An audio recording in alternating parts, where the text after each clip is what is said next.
आज हम करेंगे यूपी पुलिस का प्रैक्टिस सेट।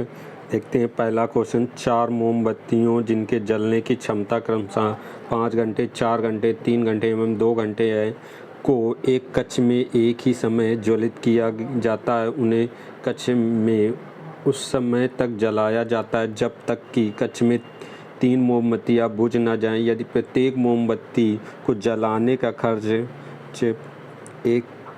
₹1.50, ये ₹1.50 लिखा है, प्रति घंटा हो तो कुल खर्च कितना होगा?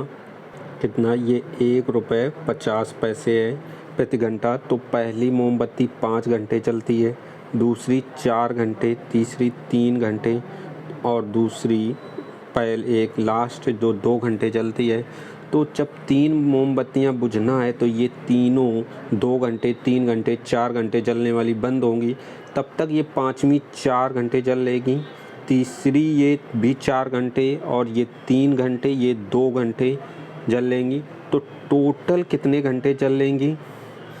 टोटल जल जाएंगी ये 13 घंटे और 13 घंटे जल जाएंगी। 1 घंटे का खर्च कितना है? 13 इंटू 1 घंटे का खर्च है ₹1.50। तो 13 घंटे का कितना होगा? मल्टीपल कर लेंगे, ₹19.50 कितना होगा? ₹19.50। ऑप्शन कौन सा सही होगा? सी नंबर ऑप्शन सही होगा। उसने कहा 3 मोमबत्तियां बुझ ना जाएं तब तक जलनी है। तो पहली मोमबत्ती और ये दूसरी, तीसरी, चौथी 4 मोमबत्तियां हैं। तो पहली 3 बुझनी है तो 2 घंटे, 3 घंटे, 4 घंटे वाली बुझने वाली तब तक जलती रहेंगी। ये तो चौथी मोमबत्ती 4 घंटे चलेगी, बाकी 2 घंटे एक चलेगी, एक 3 घंटे, एक 4 घंटे, सब जोड़ लेंगे तो 13 घंटे चलेंगी। तो 1 घंटे का खर्च है ₹1.50। तो 13 घंटे का कितना निकल के आया? ₹19.50। अगला क्वेश्चन देखते हैं। अगला क्वेश्चन क्या है? यदि किसी घड़ी में 7:30 हो रहे हों तो उस समय घंटे और मिनट की सुइयों के बीच कितने डिग्री का कोण होगा? तो बीच का कोण जब निकालते हैं तो याद रखना है 11 मिनट अंतर लेना है, 60 घंटे घंटे बटे 2। टाइम कितना दिया है? 7 घंटे 30 मिनट। 7:30 मतलब 7 घंटे 30 मिनट। तो 11 इंटू 30 अंतर 60 इंटू कितना? 7 बटे कितना रहेगा? 2। तो 11 का 30 में मल्टीपल होगा, 330 हो जाएगा। अंतर 7 का 6 में मल्टीपल होगा, 420 होगा बटे कितना? 2। अंतर लेंगे तो आ जाएगा 90 बटे 2 आ जाएगा। 2 का भाग 90 में देंगे तो आ जाएगा कितना? 45। यानी कि बीच की कितने डिग्री का कोण होगा? 45 डिग्री का कोण होगा। कितने? 45 का। ऑप्शन कौन सा नंबर सही होगा? डी नंबर ऑप्शन सही हो जाएगा। अगला क्वेश्चन देखते हैं। अगला क्वेश्चन क्या कह रहा है? कह रहा है किसी वर्ग की जिसकी परिमिति 48 सेंटीमीटर है का क्षेत्रफल ज्ञात करना है। तो वर्ग की परिमिति यानी कि परिमाप जो होती है, वर्ग की परिमाप होती है 4a होती है। 4a बराबर कितना? 48 सेंटीमीटर दिया है। तो 4 से 48 कट जाएगा, यानी कि भुजा a कितना आ जाएगी? 12 सेंटीमीटर। ये भुजा है, ए भुजा होती है। तो क्षेत्रफल जो होगा, क्षेत्रफल होता है भुजा स्क्वायर यानी ए स्क्वायर। ए का मान कितना है? 12। 12 का स्क्वायर कितना होगा? 144 यानी कि 144 सेंटीमीटर स्क्वायर। क्षेत्रफल कितना हो जाएगा?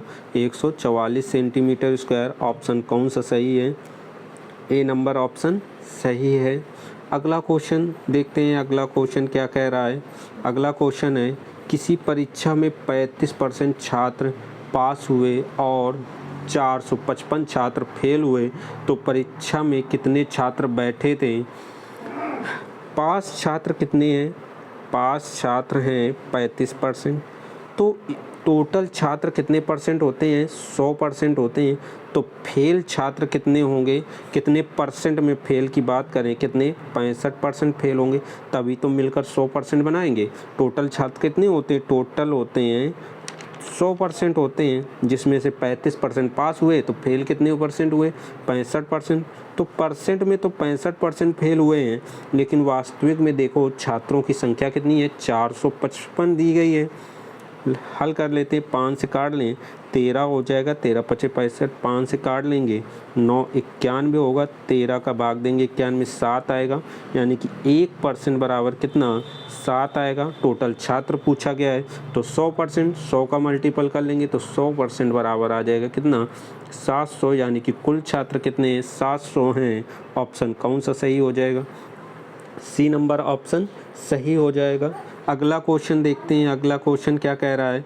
अगला क्वेश्चन है किसी चतुर्भुज के चारों कोणों का योगफल कितना होगा? तो बहुभुज, जो बहुभुज होता है, बहुभुज के कोणों का योग जो है, कोणों का योग जो होता है वो होता है n-2 इंटू 180 डिग्री। 180 डिग्री। यन क्या होता है? भुजाओं की संख्या होती है। भुजाओं की संख्या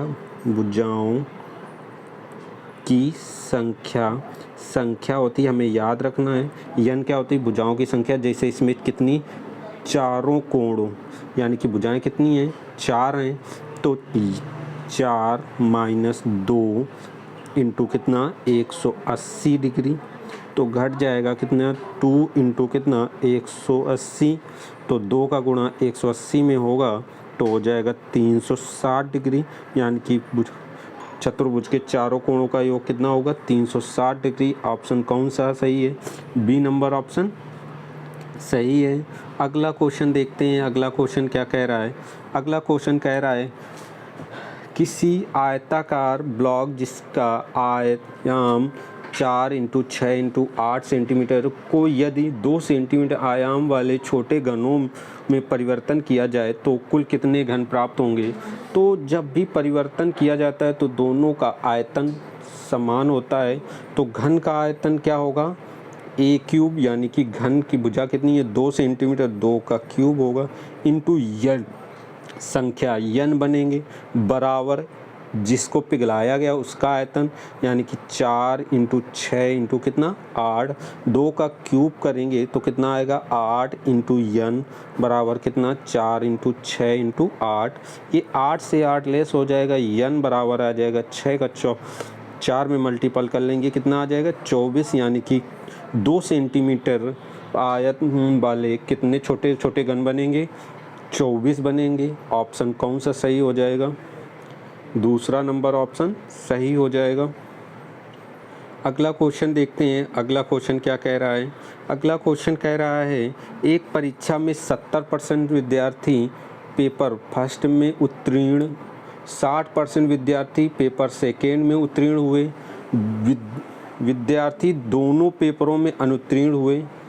कितने? 15% यहाँ दिया है, 15% दोनों में उत्तीर्ण हुए, जबकि 270 विद्यार्थी दोनों पेपरों में उत्तीर्ण। विद्यार्थियों की कुल संख्या हमें देखना है फेल किस में हुए हैं?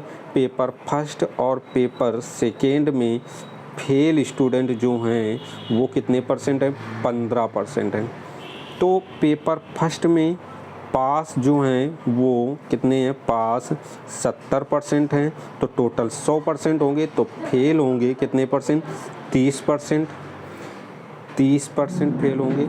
अब इसी तरह से पेपर सेकेंड में कितना परसेंट पास हुए हैं? 60% पास हुए हैं, तो फेल कितने हुए होंगे? 40% फेल हुए होंगे। कितना? 40%। हम करते हैं एक व्रत से, ये पेपर फर्स्ट के बना लिया, ये सेकेंड का लिए, ये पेपर फर्स्ट है और ये सेकेंड है। हम फेल स्टूडेंट लेंगे, अब इसमें रखेंगे 15% फेल, क्योंकि जो दोनों में, ये दोनों में आ रहा है व्रत। अब फर्स्ट में कितना रखना है? 30%, लेकिन 15 पहले से मौजूद है, तो बचेगा कितना? 15%। इसी तरह से सेकेंड में 40 है तो बचेगा कितना, 25% बचेगा। यानी कि सभी को जोड़ लेंगे 25, 15, 15 तो आ जाएगा कितना, आ जाएगा 55% आ जाएगा। यानी कि 55% स्टूडेंट क्या होंगे, फेल होंगे। तो 100 में 55 फेल होंगे तो 100 में 55 हटा लेंगे तो 45% पास होंगे। 45% पास होंगे। तो 45% बराबर हमें दिया है कितना, 270। तो हम हल कर लेते हैं। 9 अपना 45 होगा, 9 त्रिक 27 होगा, 5 का 30 होगा। यानी कि 1% बराबर कितना आ गया, 6 आ गया।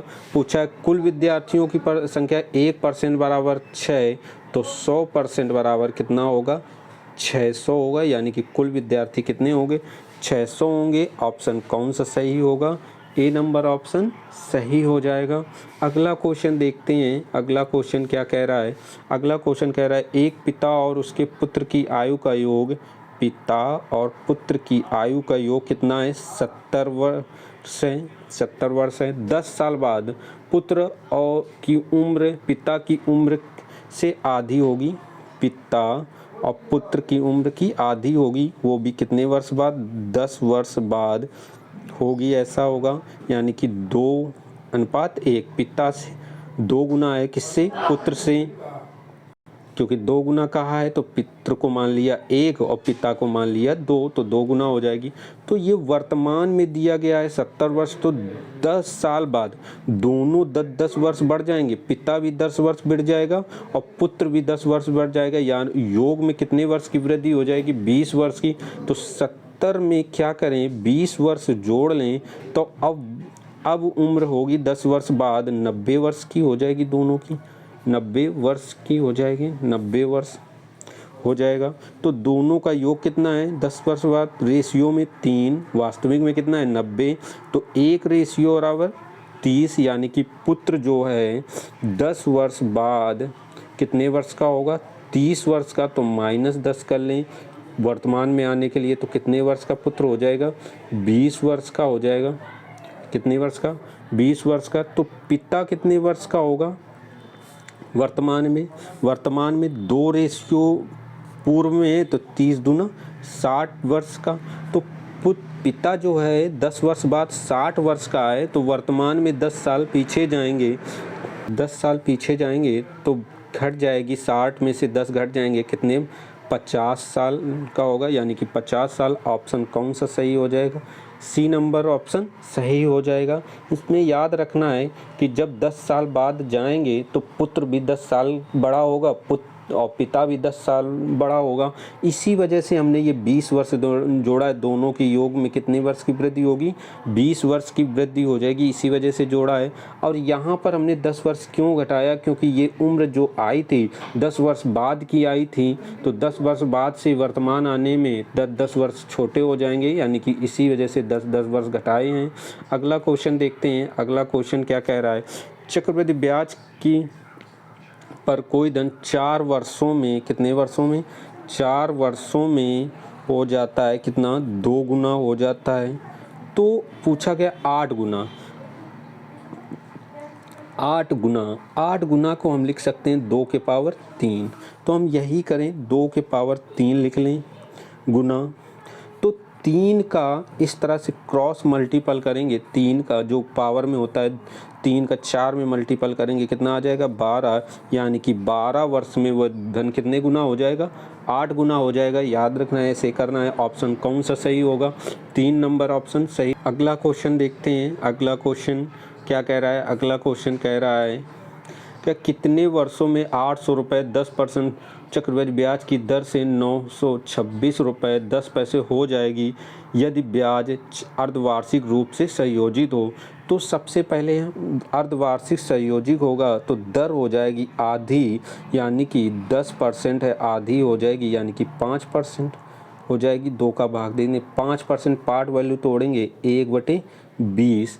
तो याद रखना ये नीचे जो होता है मूलधन, ऊपर ब्याज। अगर हम 1 जोड़ेंगे तो 20 से धन कितना हो जाएगा, 21।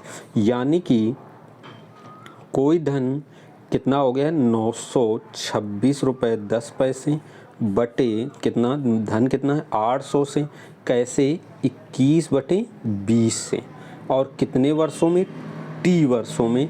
अब ये 926 रुपये 10 पैसे 800, ये 21/20 के पावर बनाना है, दशमलव हटाएं, ये 2 जीरो बढ़ा लें, बढ़ाने के बाद हम क्या करें, ये जीरो से जीरो काट लेंगे तो हो जाएगा कितना 9,261 बटे कितना 8,000, जो लिखा है ऊपर 21/20 का क्यूब लिखा है।